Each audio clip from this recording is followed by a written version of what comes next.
வட சென்னையில் பிரதானமாக செயல்படக்கூடிய கவியரசு கண்ணதாசன் நகர் பேருந்து நிலையத்தில் கடந்த சில மாதங்களாகவே பேருந்துடைய நிலையத்தின் பராமரிப்பு பணி, கட்டுமான பணி ரொம்பவே ஆமை வேகத்தில் ரொம்ப ஸ்லோவாக நடந்துகிட்ருக்கு. இந்த பணிகளை செவ்வனே செஞ்சு முடிக்கணும் அப்படிங்கிறது தான் மக்களுடைய கோரிக்கையாகவும் இருக்குது. காரணம் என்னென்னா, இந்த சாலை ரொம்ப குறுகலான சாலை. இந்த கவியரசு கண்ணதாசன் நகர் பேருந்து நிலையத்தின் சாலை. இந்த பேருந்து நிலையத்தில் பேருந்துகள் நிறுத்த முடியாத இருக்கிற சூழ்நிலையினால் சாலையின் இரு புறத்துலேயுமே பேருந்துகளை நிறுத்திடுறாங்க. இதனால் இரு சக்கர வாகனத்தில் போகிற பயணிகளுக்கும் 4 சக்கர வாகனத்தில் போகிற பயணிகளுக்கும் அருகிலேயே குப்பமேடு இருக்கிறதுனால, குறுக்குப்பேட்டை குப்பமேடு இருக்கிறதுனால குப்பமேட்டைக்கு போகிற எல்லா லாரிகளும் அந்த வழியை நோக்கி தான் பயணிக்கணும். அதனால் அதிகமாகவே டிராஃபிக் அந்த பகுதியில் ஏற்படுது.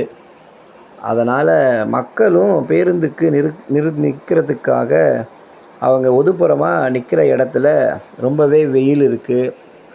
மழை நேரத்தில் பயணிகளெல்லாம் ரொம்ப படாத பாடுபடுறாங்க.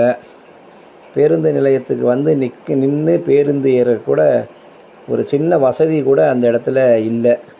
அது மக்களுக்கு ரொம்பவே நெருடலாக இருக்குது. எப்போ இந்த பணிகள் முடியும், எப்போ இந்த பேருந்து நிலையம் மறுபடியும் செயல்பாட்டுக்கு வரும், எப்போ திறந்து வைப்பாங்க அப்படின்னு சொல்லி மக்களுடைய ஆதங்கமாக இருக்குது.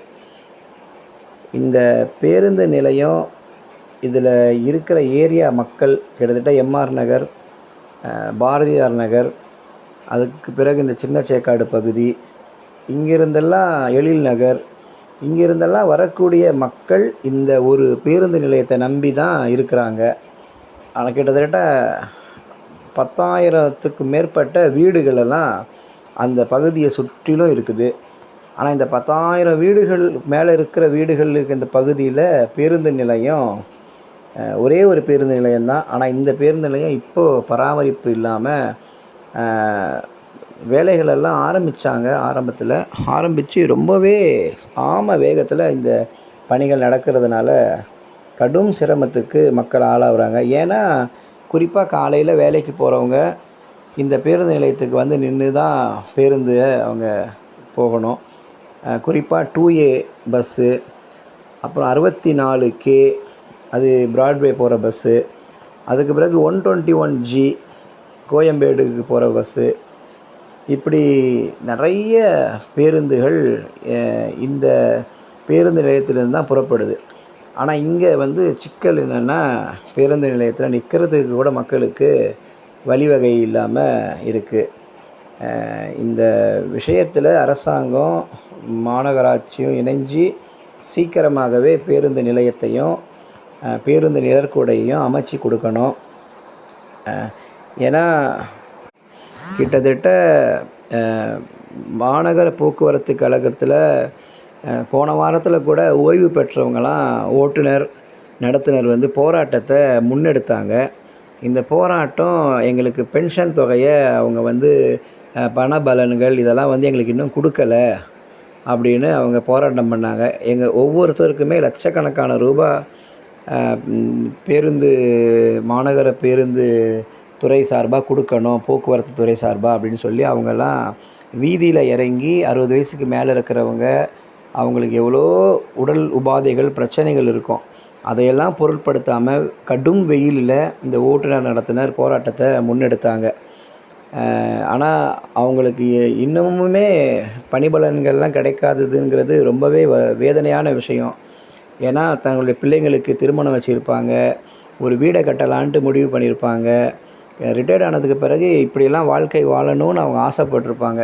ஆனால் இந்த பணம் வராததுனால அவங்க ஆசைப்பட்டது ஒன்றுமே நிறைவேறாமல் அவங்களுக்கு இதை நினச்சி வியாதி வந்தது தான் மிச்சம் அப்படின்னெல்லாம் பேட்டி கொடுத்ததை நம்ம ஊடகங்களில் பார்த்தோம். அதனால் இந்த துறை செயல்பாடுகள் இன்னுமே வேகமாக இருக்கணும் அப்படிங்கிறது தான் பொதுமக்களுடைய கருத்தாகவும் இருக்குது. அதுக்கு பிற்பாடு என்னென்னா, இவங்க போக்குவரத்து துறை சார்பா இதை பற்றி கேட்கும்பொழுது அவங்க என்ன சொல்கிறாங்கன்னா, போக்குவரத்தில் பெரிய அளவுக்கு வருமானம் இப்போ வரதில்ல. ஏன்னா போக்குவரத்துங்கிறது சேவை தான் அது.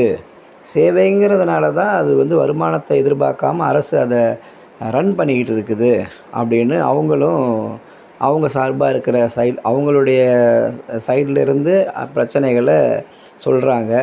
ஆனால் அதுக்கு பொதுமக்களும் தக்க பதிலடி கொடுக்குறாங்க. என்னென்னா, பேருந்து முழுக்க விளம்பர ஸ்டிக்கர்லாம் ஒட்டி வச்சுருக்காங்க. அதெல்லாம் போக்குவரத்து கழகத்துக்கு ஒரு பெரிய வருமானத்தை தான் கொடுக்குது. அவங்க நஷ்டம்னு சொல்கிறதெல்லாம் நம்புகிற மாதிரி இல்லை அப்படிங்கிறதையும் பொதுமக்கள் சொல்கிறாங்க.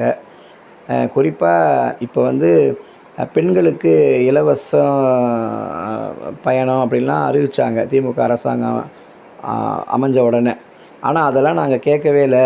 எங்களுக்கு ₹10 டிக்கெட்னால் நாங்கள் எடுத்துகிட்டு போகிறதுக்கு ரெடியாக தான் இருக்கிறோம். ஆனால் எங்களுடைய பயணத்தை வந்து பாதுகாப்பாக கொடுக்க வேண்டியது அரசாங்கத்தினுடைய கடமை.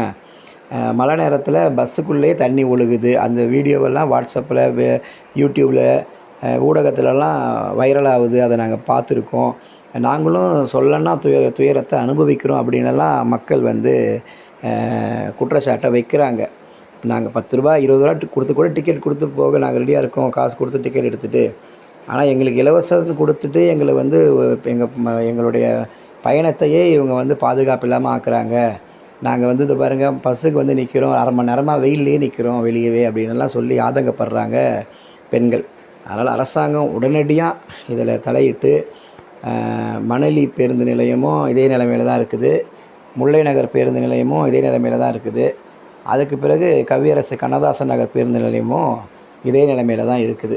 இது 3மே சீக்கிரமாக அரசாங்கம் முன்னெடுத்து பணிகளை மேற்கொண்டால் நல்லாயிருக்கும்.